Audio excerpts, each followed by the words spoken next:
Welcome to the Winged Wheel Podcast, the number one source for news, analysis, and discussion on the Detroit Red Wings, the NHL, and all things hockey.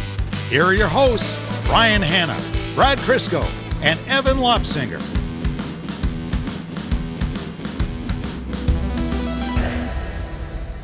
I do understand what Evan goes through now because these are normal length shorts and I'm sitting in his spot and I feel like I'm all thigh at the moment. Like I didn't understand before, but we just set him up in a bad spot. I actually feel like I shouldn't even have started the episode. I should have just gone and changed into like joggers or something. Now imagine the short shorts he's wearing in whatever humid climate he has migrated to this time. Yeah, Evan's off on official important business. If we leak the details, he will have us killed, which, you know what, could be a win-win for us and Evan. Yeah, so anyways, you know those wells they build for the pygmies? He's using those as his golf holes these days. It's been a while since I think that was like early days Winged Wheel podcast. Whenever Evan would be away, we'd say he was, going to Papua New Guinea. We're just picking the most remote locations with the most obscure scenario. Just the deepest cut possible.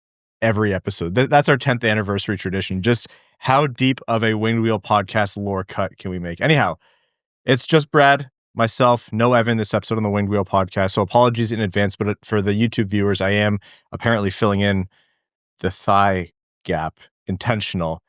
I was going to try to dodge it, but you know what? It's the offseason. Folks, welcome to the Winged Wheel podcast. Here to talk to you about all things Detroit Red Wings hockey, the world of the NHL, and lots more. I'm one of your hosts, Ryan Hanna. I'm Brad Crisco. And that pause was Evan. There you go. On this episode of the Winged Wheel podcast, oh man, this offseason is 100 degrees and quiet. I want to find every single person who is like, I feel like this offseason is going to be intense in terms of trades and, signings, and just laugh in their face, because the moment that was all coming out, we said, no, it's not. It never is. They say it every year. This is the summer of the offer sheet, don't forget. Oh, yeah. Every summer. Here's the thing we've learned about NHL GMs. They're unbelievably predictable. You may not know the exact players they're signing, but you could run through all 32 teams and with a 90% success rate with even just common sense, roughly lay out the trades and signings they're going to make. Yeah, you might have got the name wrong, but there's your third line right winger. There's your second line left winger. There's your second pair defenseman. Any trades? No, of course not. That'd be too interesting. Brad, you say NHL GMs are predictable. Okay, well, what went wrong for Ken Holland in Detroit? A lot of what was based on his work with Tyler Wright, head of amateur scouting. Okay, what went wrong for Ken Holland in Edmonton? A lot of his work based on how he interfaced with Tyler Wright, head of amateur scouting. Ken Holland went to LA and still brought Tyler Wright with him. It's the most predictable breed of sports executive in pro sports right now. It's NHL GMs, 100%.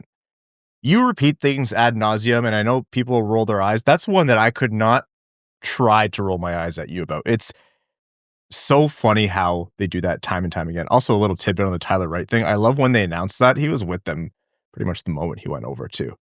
Godspeed, LA fans. Maybe the fifth time's the charm. Anyhow, what are we doing on this episode of the Winged Wheel podcast? We're winging it. It's the offseason. We have, actually, there's some small news with the Hockeytown logo back at center ice.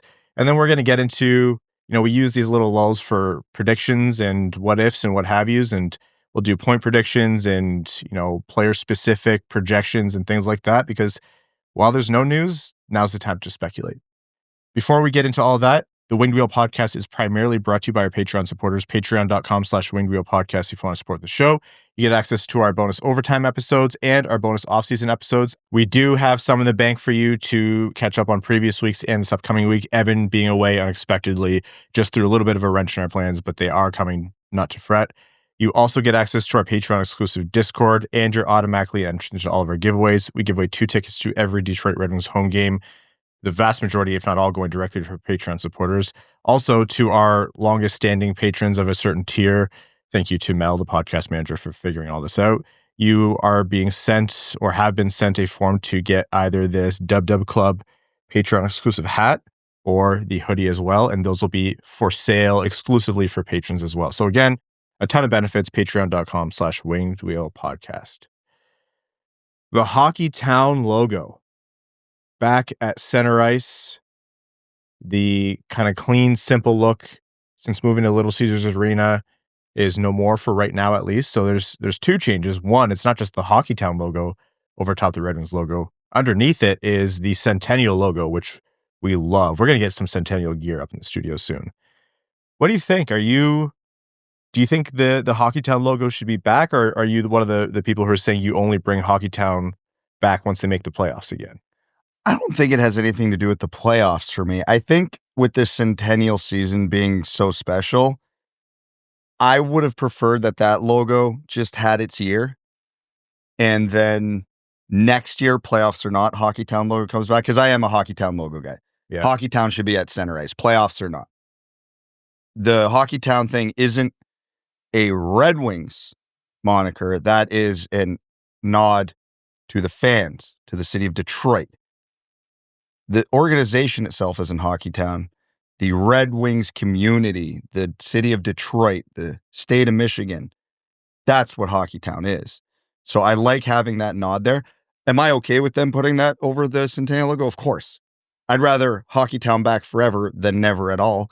If it's a year earlier than I would have done it, oh well, not the end of the world. It looks good. It looks clean. I love it. Like I said, if I had my way, next year, put the full logo back, scrawl Hockeytown across it, let the Centennial breathe this year. But overall, I still love it. Yeah, I'm of the same mind as you. Is I want to show off the Centennial logo a bit more, because for all the Centennial logos across all the teams, Detroit's is by far the best. It's just perfect. Like, they nailed that. But it's like choosing between your favorite ice cream and your other favorite ice cream. Like, they put it up to a fan vote, and you're like, you can't go wrong either way. So personally, like, I know nostalgia is that's more linked to the fact that the Red Wings had some of the best players on the planet, if not the best players on the planet back when they were winning. But maybe this inspires a little something, and it's a nod to the fans too, like you said. Like, people have been clamoring for this, and maybe they should have done it a year sooner or a year later, sure. But like, I think it's just cool to have that little bit of personality back.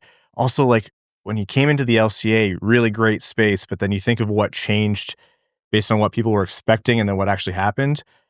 I'm not going to pretend to know anything about building massive venues. And the LCA is one of the best sports venues in sports right now, period. Just a gorgeous facility. But the face of it, or I should say the roof of it, people were expecting that sweet LED Red Wings light up roof that you could change to different things for different events. And then we got the pizza arena. Whether that's a serious complaint or not, that's what people are going to be talking about. And then on the inside, you had the red seats. And then when the Pistons came aboard, they changed it to black. And like, it just took a little bit of life out of the building. And again, the LCA, awesome arena. I have such a huge spot in my heart for the Joe. Like, it was a barn, like a dump in a barn, but it was our dump, our barn, you know? The LCA is an incredible, like, if you had to leave that place, the LCA is a great place to go to. But those little touches, just of personality, of feel that changed, not to mention the district Detroit around it, which is still almost all parking lots. Like, it, throw the fans a bone, and that's what they did. Just paint at center ice. It means nothing, but it kind of means something. I'll point it out because I know there's probably a few hundred, if not 1,000 of you making the same joke in your head right now. Yes, they should have brought the troughs. They should have. But no, yeah, I'm okay with the LCA having its own, flavor. Nothing's going to replicate the Joe. A couple nice nods to it. Like, it took them a while to try to replicate the goal horn, and it's still a work in progress, but that's a nod. It got way to better. The Joe. Yeah, it's a nod. Hockeytown logo coming back center ice. That's a nod to the Joe. The troughs. Never got that nod. Eventually. Maybe they'll do it for like one washroom, like one men's washroom. There's like a super secret washroom somewhere on the basement level that they just brought them all over. Why? It's one 100-foot long trough. They just put them all side by side. Every single game, there's a 10,000 person line just for that one washroom. I think it's cool. And also in terms of the Centennial, like, we haven't seen the official release of the jersey yet, and I'm really excited to not just see that, but for the fans' reaction to the Centennial jersey. And we'll see how, they roll it out and where they use it. I know they're planning a lot of like nights, probably, original 6 teams are going to be a big focus too, but that'll be cool to see how they integrate the look. Other celebrations as well, you would have to imagine will be planned. They've had some interesting teasers in the video spots, as you've pointed out a few times online. So we'll see what comes to fruition for the Centennial. In any case, for those watching on YouTube, you probably noticed a jump there where the lights got brighter. We forgot to turn the studio lights on. Evan leaves and it all falls apart. Just never know what we're doing. Okay, let's do the fun thing here where we are just baselessly speculating and just doing a lot of fun number projections, because while there's no hockey going on, this is the exact time you can, 1, be blindly optimistic, and 2, work with zero information. So you can't be wrong yet. Points predictions for the Detroit Red Wings for the upcoming season. And I guess any other storylines. We can maybe do a little hot take segment in here. Oh, sure.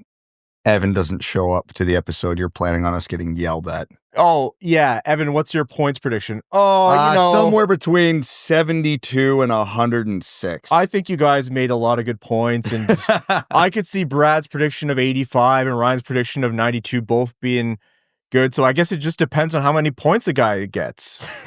Oh, you don't need Evan Lobsinger. He's right here. We can You know what is even funnier? He will never hear us making fun of him. No, yeah. How do we recreate Evan in the aggregate? Everything we do, we just give ranges. That's right. Sit on the fence and point to both sides of it. Okay, let's start with Captain Dylan Larkin and what he can do in this upcoming season.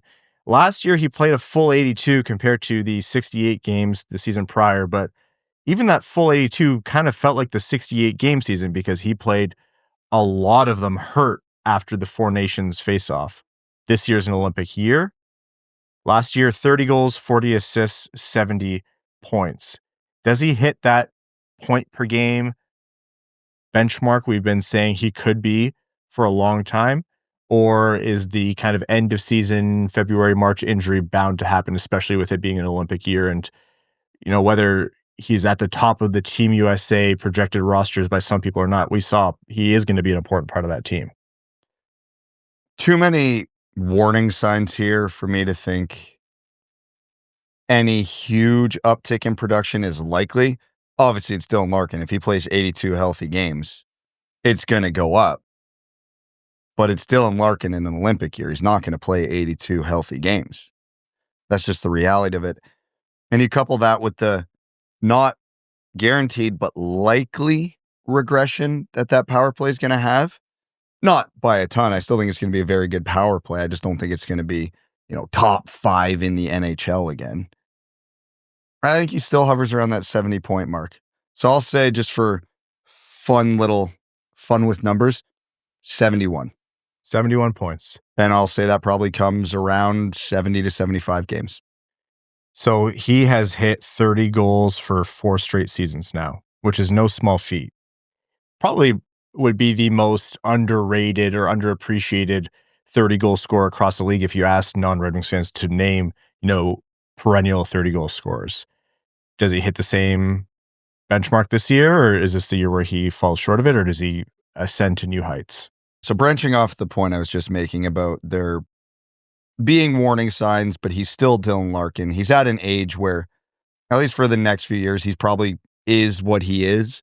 I don't think there's any more room for growth in his game, but I also don't think he's at the regression point either. So 30 goals, if he plays that 70-ish games again, I would call that likely. So I agree in terms of what Dylan Larkin actually does on the ice skill. Like, we know who he is as a player. Like, he's at his peak-ish kind of range. But would you agree that an optimistic but still realistic take could be that if the team around him gets better, then much like we always say with Moritz Seider, you can unlock more in his game because he's not playing the toughest minutes kind of thing. His body doesn't get ground down the way it has been. He can stay healthier and at his peak for longer during the season. 2 questions to follow that up, and that will define the answer. Who's playing first line left wing with him? It's none of your business, Brad. Why do you have to have the answer to everything? And that's, yeah, you're right. They don't have the answer for sure so far. And do you trust Alex DeBrincat and Patrick Kane to play the toughest defensive matchups of the forward groups? No. So I think it's going to be more of the same for Dylan Larkin this year. And, there were all those stats and charts that came out this year of time on ice against elite competition this year. Again, nobody was surprised when Seider was at the top of the defense. But Larkin and Raymond were both right near the tippy top for forwards. And there's nothing about the way this roster is constructed that makes you think they're not going to be doing it again this year. I'm going to go 75 points for Dylan. And I would actually be more optimistic if it wasn't an Olympic year, but that's a even more intense tournament with more ice and more travel. Like it's going to be, it could be better. Like he could manage his body better and his health better. But for now, I'm just going to say bang in his range, 75 points. We'll call it 30 plus goals. Let's jump to Lucas Raymond. 80 points in 82 games, 27 goals, 53 assists, a jump from the 72 points the year before, a jump from the 45 points the year before that. So Lucas Raymond seems to be every single game unlocking more and more and descending to that bona fide star, if not, breaching superstar status. Is there another big step this year? I'll define big step. There's another step, I think. Again, same asterisk. Who's playing with him and Larkin on that first line this year? But he's still at that age. Now, you look at where the apex kind of nears for NHL players in terms of production. Raymond's getting a little close to that, closer than people would think anyway when you look at, the deep dives on that. But he's still on the upwards part of that. Is he going to be a 100-point player this year? Probably not. It's crazy to think it's not out of the realm of possibility. I think he's a point per game guy this year. I think we see another step to his game. I think he keeps finding different ways to attack, which is huge for him. And again, he did a lot of his damage on the power play last year. So there's a little bit of a warning light there. Again, just because is it sustainable? It might be. History tells us it's probably not, but it might be. And again, just with the natural growth of his game, the natural way an elite hockey IQ guy evolves in the NHL every year, year in, year out. Not that he's going to be Nikita Kucherov, but you see the comparisons to this point in the career. So it's very natural to think he's going to take another step. Again, I don't think 100's likely, but I think if he gets 82 fully healthy games, I could see him creeping up on 90 points. I think he does it. I think what we saw from Lucas Raymond was like you can look at the analytics and stuff, and I think a lot of the underlyings back this, but we've watched a ton of Red Wings hockey where we tried to extract hope like it was blood from a stone, and he stands out. You look at his trajectory and you look at how he has had to battle through doing this whilst carrying a large load in terms of the Red Wings offensive output. This offense goes as Lucas Raymond goes. More so right now than Dylan Larkin even. I think he's transcended him despite the center position. If Lucas Raymond's not there, this offense doesn't really stand a hope in hell. But we've seen him put the team on his back, and he's not just stepped up in like the gut check moments, but he's adapted his game. Okay, they took away his time and space in his sophomore year. He has found a way to generate his own time and space, either through like playing hard or playing really smart and doing the little Dylan Larkin sneak away from a coverage kind of thing. Like he's really an all tools kind of guy. And I think a guy who's a threat to be a 30-goal scorer and an excellent, playmaker in his own right. And that aspect to his game is also masked by the fact that he doesn't have an everyday winger on the opposite side of Dylan Larkin to take advantage of, right? Like you look at some of the best teams and why their best players are constantly reaching the 80, 90, 100-point plateaus is because there's no gaps in the lineup, especially on their lines. So for me, I know that hasn't been solved. I'm kind of optimistic for no reason other than, it's sunny out and I'm in a good mood. I shot a decent score today out on the course. I'm kind of optimistic the Red Wings going to find a formula that's going to have to evolve over the season until they, make a trade or maybe next offseason a signing to have a permanent solution that the top 6 will be able to settle on fine enough. So I think, let's say 90 points bang on. I think Lucas Raymond is back over the 30 goal mark. He was at 27? Yeah, 27 last year. It's going to take another decent season of shooting percentage, but I like what he's done with his shot over time. If he stays healthy, he's going to be leading the team in my mind. I think he leads the team in scoring, and in a nice homage to Patrick Kane, he's going to get 88 points. Okay, yeah. All right, well, let's do Patrick Kane then. Ooh, that's a difficult one to project. Also 88 points. I will never complain about anything in terms of an aging Patrick Kane's game if he puts up 88 points. There's that monkey paw. It's like Patrick Kane puts up 88 points, somehow also a -42. Patrick Kane in 72 games last season, 21 goals, 38 assists, 59 points. A hell of a lot better than, even after showing it in his first season back, a lot of people would have predicted. Can Patrick Kane keep the kind of same clip, at age 36? No, but it'll be close, I think. The thing, and we've talked about this with different players over the years, probably Patrick Kane himself. The guys who don't rely on speed tend to age better because they do it with their brain, with their positioning, with their skill. There is not a human alive right now who's going to accuse Patrick Kane of being fast. And it's been a long time, if ever, that you could call him fast. But the puck on his stick, he's so calm. He knows how to use time and space. And now that he's got a center, assuming this is how they play them this year, like Marco Kasper, who can do the dirty work, and Patrick Kane can, for lack of a better word, cheat more, that's only going to help him. Mind you, the age regression is going to be at least a minor thing. There's not a late 30-year-old in the NHL who doesn't experience it at least a little bit. But I still think he's going to hover around that 20-goal, 30-assist mark. I think he's going to be a weapon on the power play. I think he's going to be fun-loving chaos at 5-on-5. Like always, he'll make some things happen, but you take the warts as they come too. Again, he's just the guy. Like, he just knows how to do it.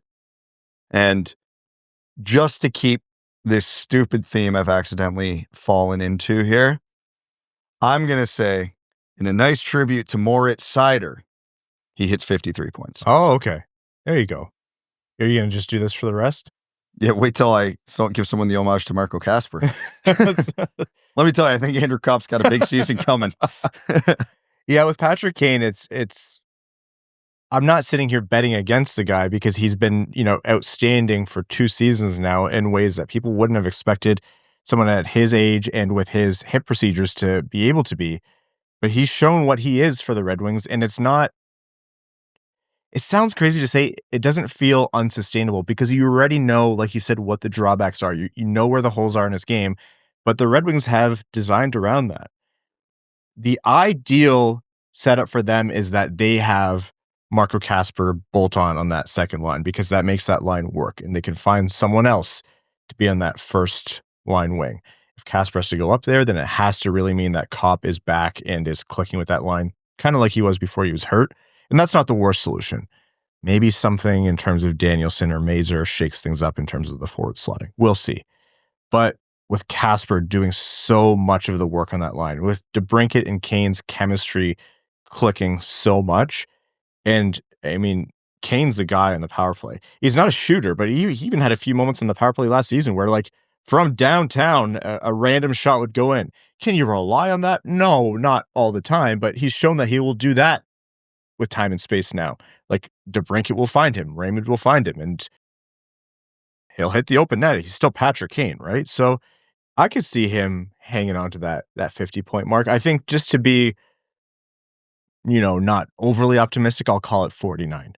But I think the power play is going to keep those points up, and they found a formula to make the most of what he can bring to the offense in terms of his line mates. Speaking of his line mates, Alex DeBrincat, huge season last season. 1 goal off 40. It looked like he was going to hit it there right at the end. 31 assists for a total of 70 points. Did have a 16% shooting percentage. So, some people may expect that to regress a little bit, but a much, much different shooting season than his previous, which was still a perfectly fine 27 goals, but seemed to be snake bitten a lot less. And Alex DeBrincat would be a lot of people's votes for the MVP for the Red Wings last year. Yeah, you expect him to carry a high shooting percentage. He's an elite shooter. Yeah. That's his thing. 16% might be a little unsustainable, but he should consistently be higher than the norm. That's the theory behind Alex DeBrincat. And when he plays with Patrick Kane and he's got a guy like Marco Kasper, again, assuming they play a bulk of the season together, you can see him replicating last year's success, especially as the role that they found for him on the power play that worked really, really well. Can't think that's going to change. Is 40 goals going to happen?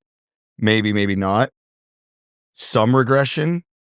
Maybe a little. But again, he's like Larkin, where he's at that age where, at least for the next few years, he is what he is, right? And he'll be more impacted by what's happening around him than he will by his own natural progression or regression. So I'm going to say, in a tribute to Evan Lobsinger, he regresses by 1 point and ends with 69. Okay, that has to be my prediction too. I say he hits a 40-goal mark and 29 assists to hit us. We're thinking of you, Evan. You're always here, whether you're physically here or not. And some days, even when you're physically here, you're not really. So, yeah. Yeah. We should do one episode where he looks completely out of it. Just sort of tribute to him like an in memoriam in the middle of the episode with him right there to see if he catches on. Even if he does, I don't think he'd interrupt us. You and I would have to have like a little signal for we catch him right at his deadest moments where he's just completely zoned out. Cause it could happen in a month. It could be in December, right? But we have a little signal and then we start doing an Evan Lobsinger. Oh, I feel like, and then we can do this 5-minute tribute to him and then just ask him for his thoughts. Just hear him say, what else is there to say about himself? See if he can, he'll have a little pause. He'll do a bunch of buying time words. And then he'd probably look at me and go, I have no idea what we were talking about. But DeBrincat, watching him in his first season in Detroit, it was the predicted, new system, new team, wants to do well. He's not going to be a terrible goal scorer. He's 27 goals. But it seemed like at some point in the season, he just started gripping his stick way too tight. And his goals came in bunches, but then with a long, cold streak, and would miss high and left a bunch and low and left a bunch, and would just really miss left of the net a bunch. And this year, it just seemed to really settle down. Made the most of the Kane DeBrincat connection, seemed to be automatic. Not just that, it was the Lucas Raymond no-look pass down low to DeBrincat, and he puts himself at angles where the goalie and the defense don't want to respect his shot because it's a really low percentage angle. But like you said, he's an elite shooter in this league, and so he can hit that shot. And he hit it how many times this year did DeBrincat hit a tight angle shot? So, I mean, I see that from him, and I see a guy who can scare 40 goals again. The theme across all of this is because Todd McLellan came in and really opened up this offense. And yeah, they didn't make a ton of big additions, to say the least, but I can see a lot of the trends from last season continuing into this season. So I have no problem saying Alex DeBrincat is going to scare 40 goals again. Am I going to predict him doing it?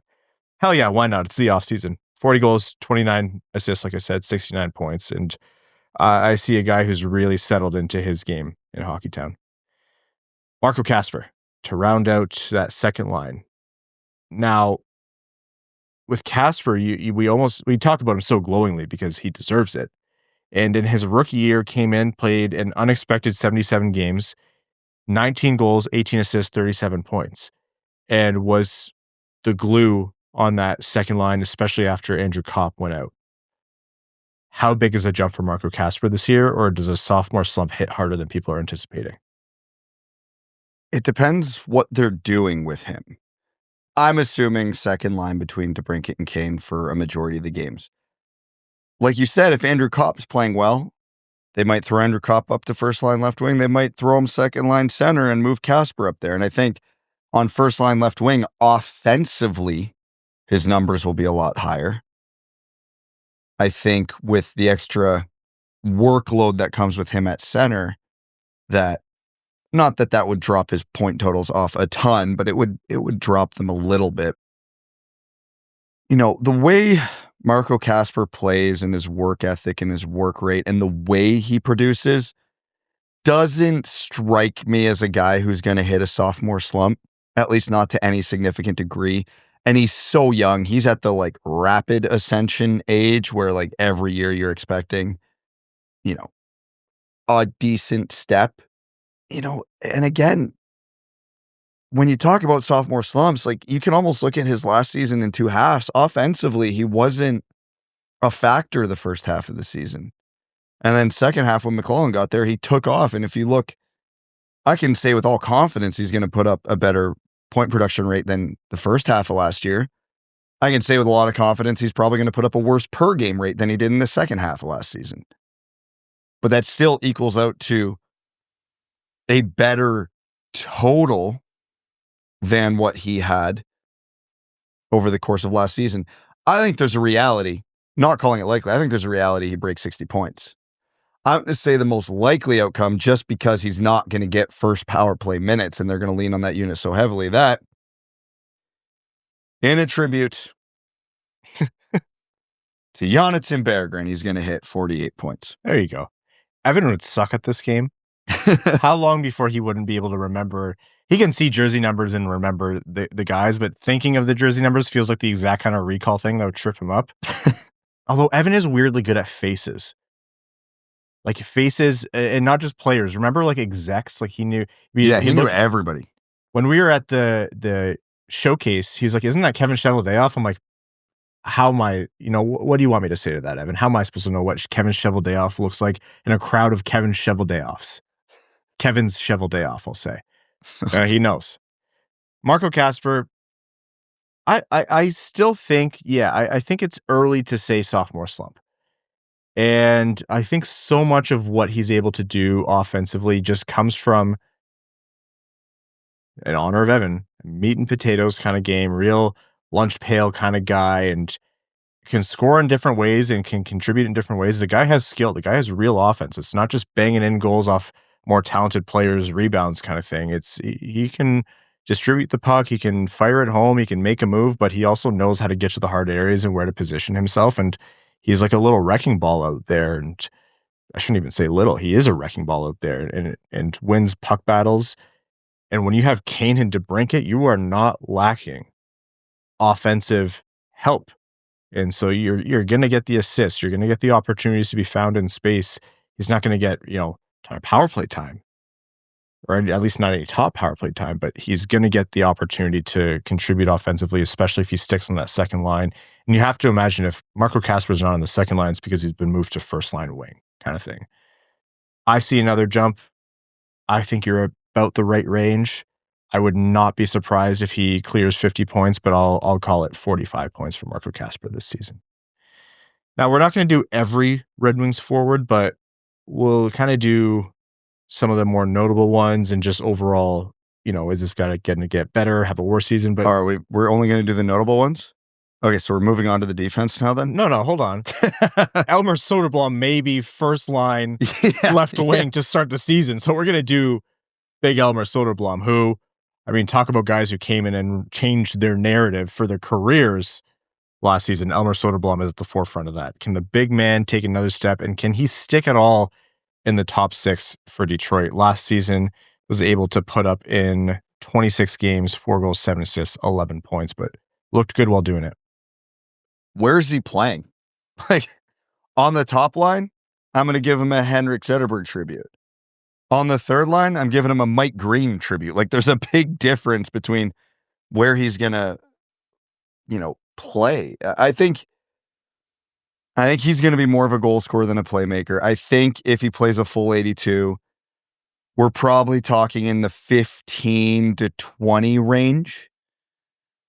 So I'll say he gets some time in the top 6, some time in the bottom 6, and we'll go with a nice little Chris Draper tribute. 33 points. I want to say Elmer Soderblom is going to be able to hang on the top line as not the world's best top line winger, but just a guy who can be there. I would love to see it come to fruition. I'm not confident enough to say that he'll be that guy for 82 games. He'll probably get stints here and there to look, but as a guy who's been surprised by Elmer Soderblom on 2 different occasions now in his career, very distinctly, I'm open to a third, but I'm not putting my money down on it. So 28 points, 30 points, probably safe around there. He has the ability to contribute even in a depth role, and you have to hope the tides turn for the Red Wings in a depth role. So I'll say that for Soderblom, and that wouldn't be a failure at all. At all. If he hangs on the top line for all 82, then yeah, we're talking with a 40-point number probably, but I can't sit here and make that optimistic of a prediction for everyone. Then we'd be talking about a bona fide playoff team and a divisional seed, you know? Now, the rest of the forwards, anyone standing out to you? I know people are going to be wondering about Berggren. How's Copp season going to go? How's Compher season going to go? Is he going to bounce back? What are you looking for from those guys, and what do you actually predict? Let's start with Berggren, because we said it last year, but maybe this year, like last opportunity to really make this stick.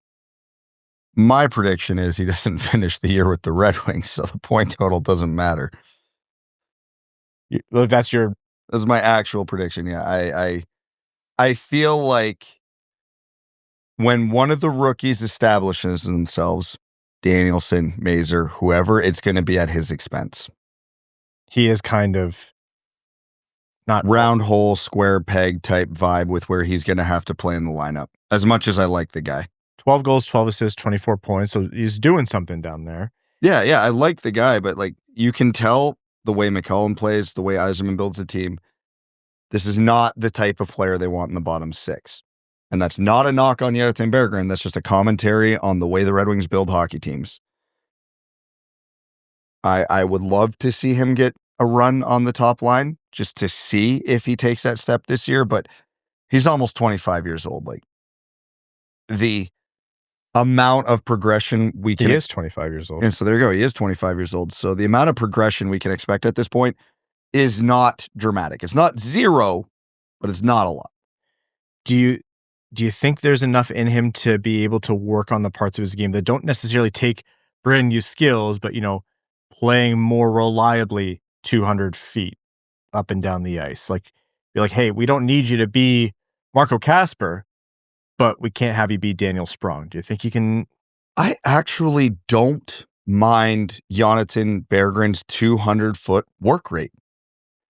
He just has limitations to do it effectively. I don't think he's an unwilling participant like Daniel Sprong was.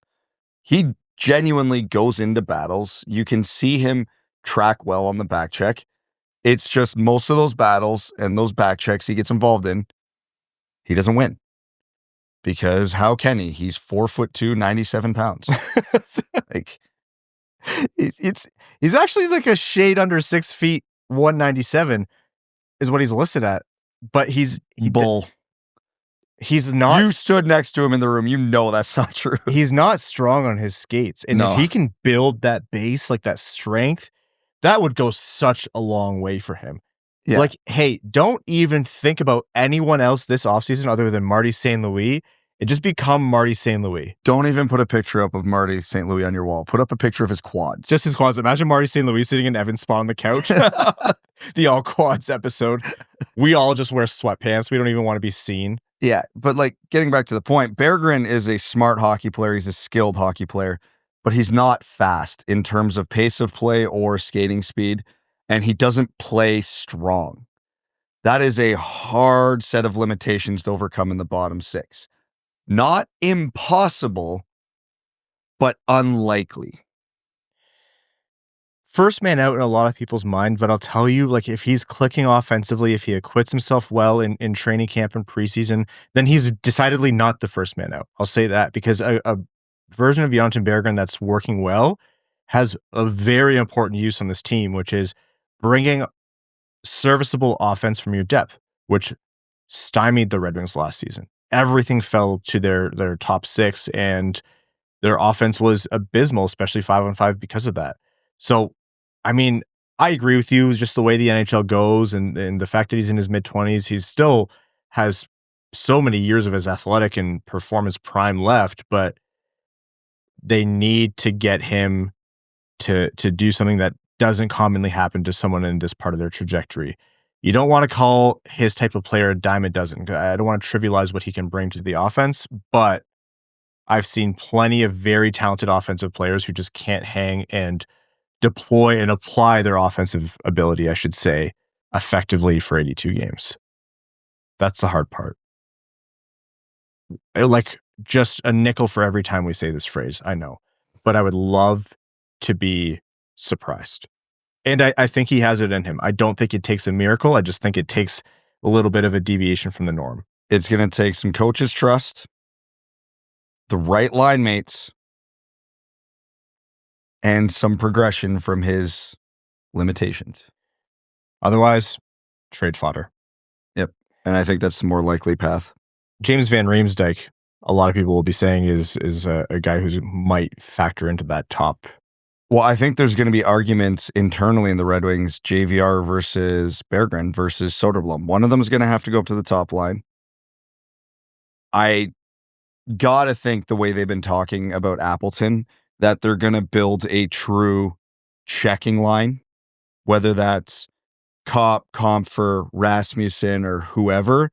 But I have a hard time seeing JVR or Berggren playing a role on that line. And then if you go to another bottom six line, can you have JVR, and again, this is in the hypothetical that Soderblom's on the top line, JVR and Berggren on the same line? I don't see the Red Wings doing that. I have a hard time with it. So unless one of them gets booted up to the top line, I think JVR gets the benefit of the doubt in this scenario. But it's going to be an interesting dynamic, and I think that JVR isn't going to kick the doors off. I think him and Berggren, given the same roles, production would be probably similar. I think just JVR having that around the net specialty probably gives him the edge. Last season, 16 goals, 20 assists, 36 points. I'll call him 15 for 30 points this upcoming season. That's about where I'm at, too. All right, quick break, but when we're back, more on the Red Wings offense, and then we'll jump to defense. 3 main ingredients go into our early morning offseason episodes: sarcasm, a healthy dose of blind optimism for a deep playoff run next season, and really good coffee. And that's where we have to give a shout out to Coffee Cult. We started drinking it after one too many late night editing sessions, and it honestly ruined other coffee for us. You can actually taste the difference, seriously. They use specialty grade Arabica beans, work directly with farmers, and they roast everything after you order. So you're not getting stale beans that have been sitting around. It's roasted fresh and it shows. The dark roast, which is Evan's personal favorite, is smooth, full-bodied, and has notes of caramel and chocolate without that burnt aftertaste. The Sumatra is awesome and my go-to, really rich, deeper flavor with a bit of that brown sugar note to it. And they've got tons of single origin options for you as well. Colombia, Brazil, Kenya, you name it. Starting August 11th, they're running a back-to-school sale, so all of the Coffee Cult apparel is 50% off, no code necessary, and you can get 15% off any coffee with the code WWP, plus free US shipping if you spend over $49. Check them out at coffeecult.com. That's KOFFEEKULT.com. Use code WWP, get the discount, grab some cool apparel, and enjoy better coffee. Coffee Cult, spelt with a K. Nobody plans for hair loss, just like nobody plans to be stuck in their own zone for a full 2 minutes. But when it happens, you need a game plan. Hims gives you access to personalized treatments so you can work toward thicker, fuller hair and start playing offense again. They use clinically proven ingredients that are like true top-line talent when it comes to slowing hair loss and regrowing hair in as little as 3 to 6 months. Getting started is like lining up for the opening face-off, simple and straightforward. You fill out an online intake form, a licensed medical provider reviews it, and if prescribed, your treatment gets shipped right to your door. No road trips to a clinic, no long shifts in a waiting room. You can choose from chewables, oral medications, sprays, or serums. Basically, whatever fits into your daily lineup. And with no hidden fees or surprise costs, you know exactly what's on the scoreboard. If you're tired of not knowing what to do about hair loss and of my terrible hockey analogies, check out Hims. For simple online access to personalized and affordable care for hair loss, ED, weight loss, and more, visit hims.com/wingedwheel. That's hims.com/wingedwheel for your free online visit. hims.com/wingedwheel. Individual results may vary based on studies of topical and oral minoxidil and finasteride. Prescription required. See website for full details, restrictions, and important safety information. All right, to round out the forwards, I mean, in terms of who we'll make projections for, I know there's going to be folks wondering about if Danielson makes it, if Mazur makes it, that kind of thing, or maybe you're really thinking about Rasmussen or whoever, but I think we'll save that. Copp and Compher, just broad strokes. Copp really found a groove under Todd McLellan and then, messed up his shoulder in that tussle with Minnesota. Is he going to come back 100% and be in the same groove? System even more emphatically deployed with McLellan having a full offseason. And then Compher kind of did a 180 from his first season where he came in year one with Detroit and just did everything that was asked of him and it was perfectly decent and serviceable and as expected. And then last year was just a ghost of himself. How do those two kind of play out? This is a weird one because, again, last summer I would have said I was high on Compher and I was just about done with Copp. And my mentality's completely flipped on them since then. Copp, at least we saw it before he got hurt last year. I'm not saying he's going to put up 40 plus points this year, but I think he probably cracks 30. I think he's probably in that 30 to 35 range. Maybe plays in the top 6, maybe anchors a checking line on the third line. Either way, I think he'll do an okay job with it. And I know it's a non-stat, it's a stupid stat, and it means nothing. But there's one thing that has bothered me all summer thinking about JT Compher in terms of hoping for a rebound. When Jay Fresh did that, like for a joke more than anything else, stuff per 60, just took every stat analytic in hockey and smashed it into one calculation. Hits, block shots, pass attempts, who's actually doing stuff on the ice any given shift? And JT Compher had the least stuff per 60 by a comfortable margin, no pun intended. It's we talk about cardio merchants as a joke. He literally was the biggest cardio merchant in the NHL last year. He didn't do anything. By the analytics, he barely did anything. So I don't know if that was a motivation thing, a regression thing. That can't happen, especially as a center. Especially as a center making north of $5 million. I still think there's a chance he breaks 30 points, but he showed me nothing last year to be optimistic about that. Yeah, that's one of the contracts that the Red Wings have tried to move away from, and I think they would still want to move away from. I wonder if that would be a priority for them. The rising cap makes me think it's less of a priority now, but... And especially they're not capped out. They have this space. But, if they want to make a major swing and they're taking a bunch of money in, they'd probably say, okay, how do we get this one coming away? But with Compher, a lot of it was he just flat out looked bad and out of place in a way that he didn't in the first year. And there were moments where I thought he was doing the right things, but would just kind of be snake bitten or it wouldn't come through for him. So it wasn't all terrible, but it was you can't sugarcoat it. It was a bad season. Copp, credit to him. He was pretty vocal about how he felt about Lalonde's system before Lalonde got fired. And credit to him, he backed it up when McLellan came in and he found a spot that we say Marco Kasper was probably the bolt-on. He could go back and be that solution on second line to anchor those two, and then that allows Marco Kasper to move up to the first line wing. He turned it around. I think Compher has it in him. I'm kind of with you, though. I'm not terribly inspired, even if it's just not as bad as last season. You're fitting in with maybe Appleton or something. Whatever you're asked to do, as long as he's competent, but last season was just such a huge step back, regardless of the points. Okay, let's jump to defense. Moritz Seider. Does he find another step this year in terms of offensive output? Or has there just not been enough help on defense to really expect that and the tough minutes are going to hold him back? So last year, 8 goals, 38 assists, 46 points. Previous year, 42 points. Previous year, 42 points. Previous year, 50 points. That seems to be his range. Doing that all while having the toughest time on ice in the entire NHL once again. We talked about it with Larkin. same concern applies here. As this roster is constructed, is his workload getting easier? Probably not. Is the power play, where he got a good chunk of points, going to fire at the same clip? Hopefully, but probably not. But I do think there is more to Mo Seider's game, and I think with McLellan, it is going to unlock it more. I don't think he's going to all of a sudden put up 60, 65 points, be, one of the best power play quarterbacks in the league, but he moves the puck well. He can quarterback that power play. That was one of the best power plays in the league last year, and he was at the top of the key. He can do it. And he seemed to loosen up a little bit under McLellan. I still felt like he didn't shoot enough. He passed up too many looks trying to get a little too cute with it. So I think he could take a step there. And I think, not that his workload's going to come down a lot, but I think Edvinsson helps. I don't think the Red Wings panic now if Mo Seider doesn't get the matchup every single shift, because Edvinsson can at least tread water here. So, I'm sick of the bit, but I'm going to do it one more time. In a tribute to Ryan Hanna's favorite defenseman of all time, Mo Seider is going to put up 52 points. It's like 5 points?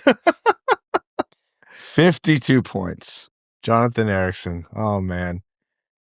It's so hard because it's just such a universally loved guy in the league. Oh, great. All-time dude. And he was my personal, why do we keep signing him guy. The Ken Holland years were a ride. Oh, man. I need to say he's going to take that offensive step, even though there hasn't been a ton to alleviate the kind of heavy load he's going to have to carry. So I'm going to go with a conservative 51 points. Franz Nielsen guy. You know big me. Valtteri Filppula dude. I am a big Flip. Oh, dude, everybody should be a Filppula guy. Yeah. But there's more there with Seider.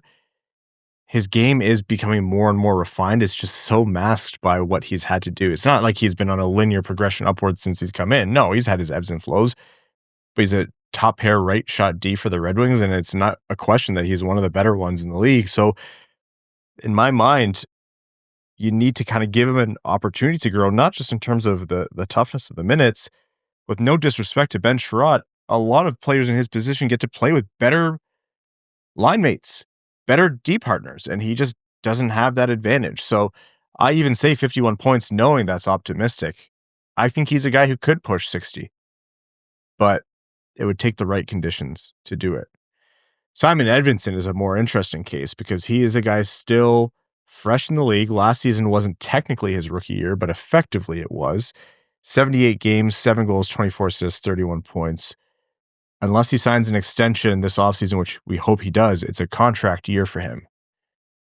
He's going to be playing for a lot. What does he do? I think he might get a look on the second power play unit this year, which he didn't last year.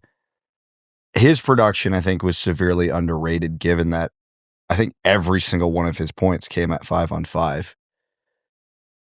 And again, it's his rookie year. We can expect progression here. Man, I think there's a chance he cracks 40. He had a shorthanded assist. Even better. Yeah. Even better.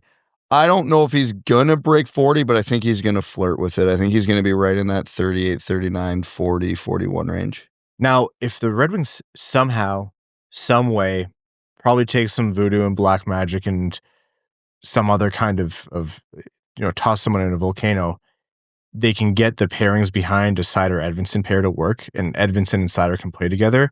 I mean, that just skyrockets both of their projections, right? Like, those two together could do so much. It's just not in the cards in my mind as a likely outcome for now. So that's what holds me back from projecting too much higher. Albert Johansson is someone that a lot of people have been asking, like, what do you see him doing? Because he was thrust into that second pair spot with Simon Edvinsson and, really made the most of it. Scored 3 goals, 6 assists, but a couple of those 3 goals were absolute highlight reel beauties. Not really a big offensive output kind of player, but what do we expect from him this season? Does he hang on to that second pair role? with a little bit more oomph? Like, does he develop the kind of physical resilience he needs to do that for 82 games? Is he going to take a step forward? God, I hope so. Because again, who else is going to do it? That's still the question that hasn't been solved. I think Johansson's, we're going to see progression, but less progression than the other guys we're talking about around the similar age range coming out of, rookie year. Just because, again, the narrative around Johansson remains true, and it always has been. He's kind of the jack of all trades, master of none. Like, he doesn't have any elite defining traits. He's just a smart, steady hockey player. So if he's going to take a huge step, I don't know where that's coming from, if you know what I mean. Mm-hmm. So, you can maybe add 5 points to his total just because he's getting more comfortable. But if he's playing on that second pair, he's still going to have to play pretty conservatively. He's, not going to play a high risk, high reward style game, and you're going to get what you get with that style of game, which, again, for what the Red Wings need right now is great. But in terms of him turning into an offensive dynamo, I don't see the formula or the path for that, at least not this year. Erik Gustafsson, we talked about JT Compher. Can Erik Gustafsson turn it around this year? Can he? Yeah. Yeah. Will he? Did you get the impression that he was kind of fine at points, especially in the latter stages of last season? Here's the thing I'm going to say about Erik Gustafsson, and I've been, not his biggest critic, but I've defended him more than most. I feel very comfortable with the puck on Erik Gustafsson's stick. He makes good decisions with it. He makes good plays with it. It's just when he doesn't have it, he scares the hell out of me. Yeah. And with the emergence of Simon Edvinsson, I worry about his spot on the second power play unit. No, he's not. I don't think that's a given for him anymore like it was when he was in the lineup last year. And that's not even with the big wild card, Sandim Pellikka. But again, I don't think Pellikka is getting there to Detroit this year. I don't know. I think he'll be fine, capital F, fine this year. I think he'll be better than last year. I don't think he's going to set the world on fire, and I don't think he's going to do enough to really change the average Red Wings fan opinion of him. Could I see a world 20 to 30 points? Yeah, of course. Do I think that's a given? No. Chiarot, Bernard Docker, broad strokes. What are you looking for? What do you expect? Not be a train wreck defensively. The end.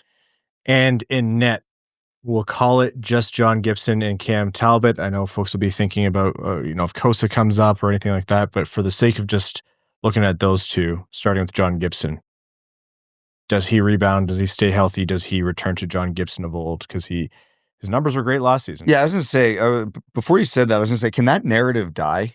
He was good last year. I keep seeing the word rebound around him. That already happened.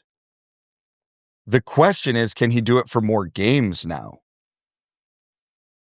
I don't know, because I'm a big John Gibson fan when he plays.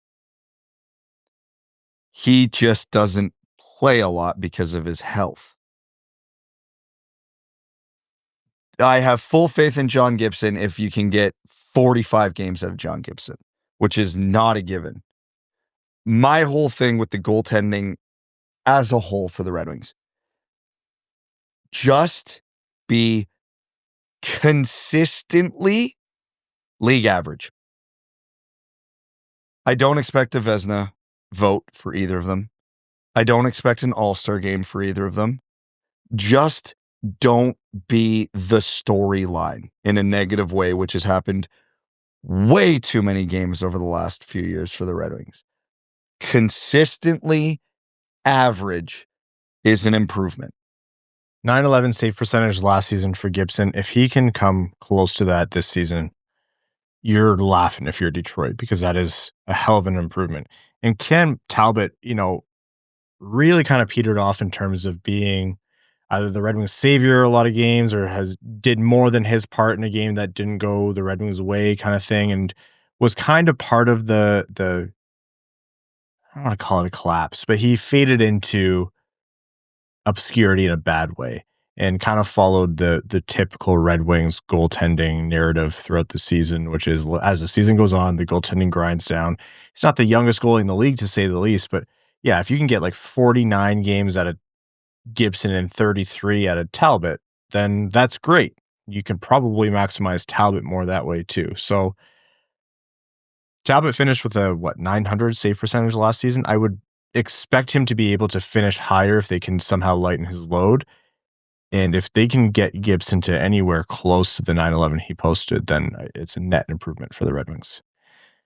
To wrap this all up, let's do hot take, nuclear take. Like a hot take that you can see happening or maybe that you actually believe in, and a nuclear take where you're like, screw it, it's the offseason. Oh, man. Okay. Could be player specific, could be team overall. I'm output. not touching any of the team predictions. That's for later. Yeah, and I don't have enough of a gauge on the teams around Detroit to know how I feel where they're going to do there. Okay. Hot take. And I'm going to get ultra specific on this because why not? Let's get stupid with it. Just because I love the guy and I'm a believer, someone's got to, make a prediction with the guy. John Gibson gets exactly 1 5th place Vezina vote. Oh, okay. I thought you were going to say goal. Hell yeah. No, we traded Ned, unfortunately. Or Yeah, we let that's Ned right. go. No, I think he has a good enough season that someone will give him the good for you vote. Okay. I think my hot take, and this might be a little bit hotter than hot, I think Detroit ends up with 2 40-goal scorers. DeBrincat and who? Lucas Raymond. Interesting. Yeah. 13-goal jump. Yeah. It's a hot take. It might be hotter than hot, but I'd say that. My hot take to branch off that, if that happens, you can absolutely lock the Red Wings into a playoff spot. Yeah, Dylan Larkin finishes with 16 goals and wipes Yeah, and monkey all of puck it. rolls. Yeah. Yeah.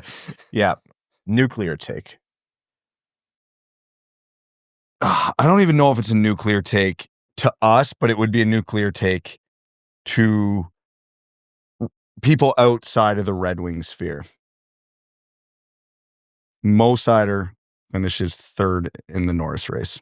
Oh. He's a finalist and he finishes 3rd. That is nuclear. Yeah.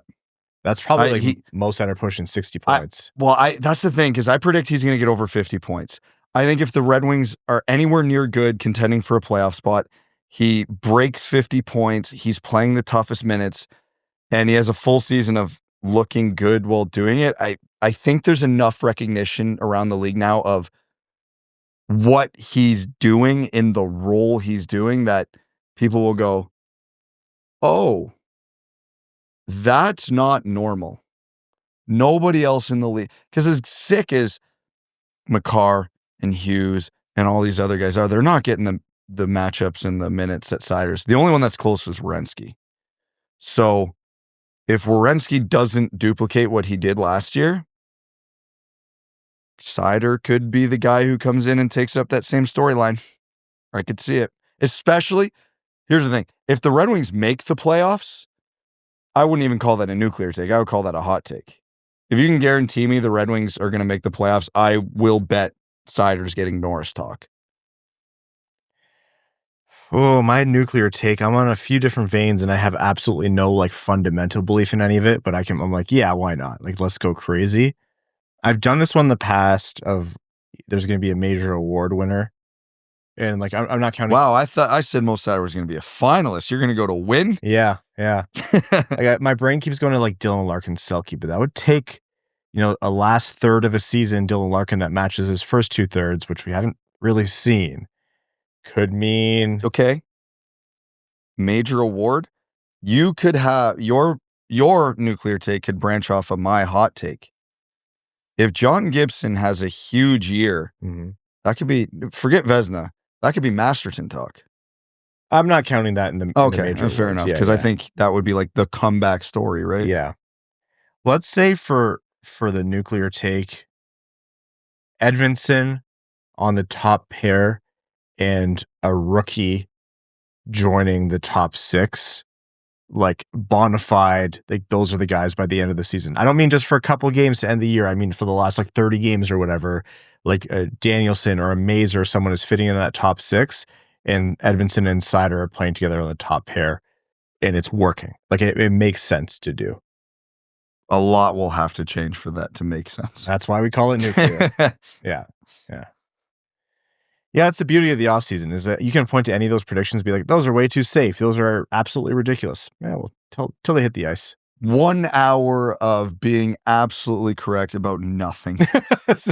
Welcome to Offseason Wind Wheel Podcast. This is what having no Evan does to us. All right, we're going to take one more final break, and when we're back, the last segment here on the show. Back after this. We're going to overtime. Overtime is brought to you by our Patreon supporters, patreon.com/wingedwheelpodcast. If you want to go above and beyond and support the show, join the Dub Club, get access to the bonus overtime episodes, the bonus off-season episodes, the Discord, the giveaways, the exclusive merch like what I'm wearing now, all of that and lots more. Let's take some questions from our patrons. I still can't get over. I'm not going to spoil it for the people listening, but in the next month or two, we are going to have the greatest Patreon exclusive episode in the history of this podcast. Yeah. We got some, we can't say what it is, but we got some lore. Every day we know less and less about Evan. Oh my God. As we find out more and more. Is that ever true? As you're all going to find out in short order. Jack's dad says, in case Brad is still there, are you aware of any players that have had notable improvement after tweaking their gear, like a blade curve, flex, skates, etc.? So that's a spinoff of our Gear Geek episode, which is a Patreon exclusive. Not even being funny, Philip Hronik started hitting the net more when he got away from that stupid square toe. Oh, you did that. No, I'm not. It actually legit happened. I don't have any stats to back it up, but the eye test backs it up. Is that like the puck was no longer rolling off? Because toe curves are are the move now. Yeah, no, 100% toe curve with the rounded toe. Like I don't know. Well, you remember the jokes when he was on Detroit? He was spray and pray. Yeah, he shot the puck 120 miles an hour, and it was Happy Gilmore. You didn't know where it was going. Like if you put a soccer net in front of him, it wasn't a given. Yeah. And then a secondary part says, who amongst the remaining free agents or trade block players would have the greatest impact on getting us into the playoffs next year? If making the playoffs could make or break Yzerman's chances of landing a big name UFA, especially given the crop next year, would the cost to acquire even a short-term asset be worth it? So I'm struggling to think of any notable free agents left out there other than Roslovic, which Grzelcyk could help. Grzelcyk was the one I was thinking of just because, I'll just gesture broadly at the defense. Raquel and Carlson are both great answers for this. They are, but the acquisition, the more and more I hear about the acquisition cost and what the Penguins are asking, the further and further I'm straying from that idea. I think like the part that gets me, and this is with the grain of salt of, I know everyone publicly is always going to have their highest price out there, but Dubas is looking for not a prospect, a player that's young, 21, 22, and ready to play in the NHL now. So you want still a high-end young player, but with the certainty of being NHL ready. That is better than a high-end prospect. That's a guy with the guarantee. And for Raquel, who's a really, really good forward, but he's not exactly like an bona fide top-line player on every team in the league. And Erik Karlsson, who's a phenomenal, forward who they play on the blue line, he still comes with a lot of cap hit, and they don't want to retain and all that. Like, yeah, Dubas knows what I'm saying, but if you're getting that, like, you have to give a lot in return. And if you want that, you're not really likely to get it from a lot of teams in the league. Like, the Red Wings would be silly to move Kasper in a deal for a short-term solution. Even if those guys can last like 3 years for Detroit, it just doesn't make sense, right? No, not at all. So not even a little. That's the tough part of that. Is like those guys would absolutely help, but it's almost for the big players to try and go out and get those guys. All right. The next one here is from Who Put This Poop in My Pants? That might be Evan. Actually, that might be his burner.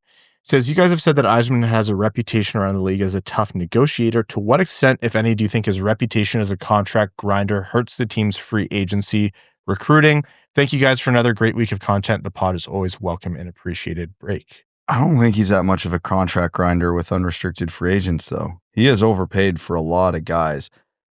I think he grinds RFAs because he's got leverage. Yes.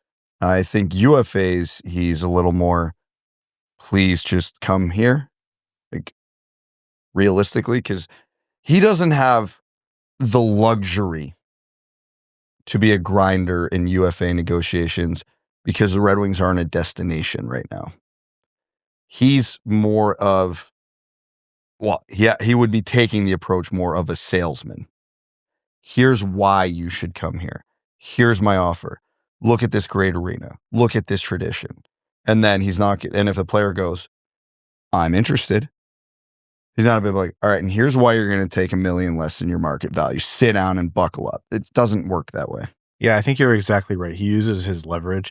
Like, Yzerman's reputation among agents is, as you expect. They know, like, a lot of guys are like, I don't even want to talk to him unless I have to because he's a little scary. And a lot of guys are like, yeah, he just doesn't like to be crossed, and you have to take it seriously and make sure nothing leaks. Like, but he's not the only guy in the league like that. Verbeek is like that. Tampa Bay likes to operate that way. Like, it's not exactly unique.